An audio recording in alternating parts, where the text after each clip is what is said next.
నా పేరు బానోద్ మహేష్. మా భార్య శాంత. మేము 2009లో పెళ్లి చేసుకున్నాం. 2014 నుంచి నేను, నా ఇద్దరు కొడుకులు, దేవేంద్ర అనే మనిషి మా భార్యకు ఇంట్లో వచ్చి గుంజిండు సార్. గుంజితే రేప్ కేసు పెట్టినాం. కేసు నడుతూనే ఉన్నది.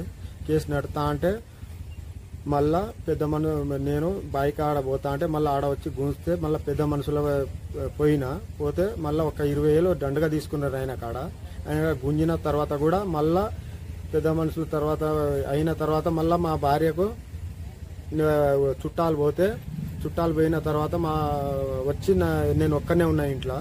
మళ్ళా కత్తి పట్టుకొని వస్తే సార్ ఉన్నాడు, ఆ సార్ కూడా చెప్తే కేసు రాసిండు. కేసు రాస్తే ఆయనకు పంచాయతీ ఏం లేదు, ఈసారి ఏదో వదిలేస్తాను, పిల్లలు ఉన్నారు, నీ ఇద్దరు పిల్లలు అని వదిలేసిండ్రు.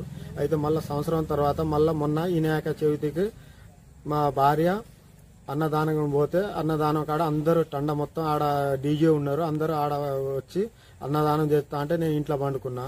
బాత్రూమ్ పోదాం అంటే కత్తి పట్టుకొని నా మీద ఉరికి వచ్చా. అంతే నానా అని పిలిచే వరకు, నేను బండతో కొట్టే వరకు ఈడ చేతులు తలిగింది. ఆయన బండ తలిగే వరకు మా నాన్న వచ్చే వరకు ఉరికిండు సార్.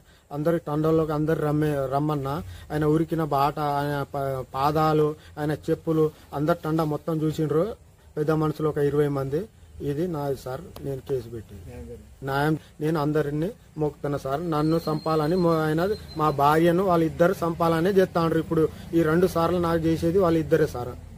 నా న్యాయం చేయాలని నేను కోరుతున్నా మీడియాకు.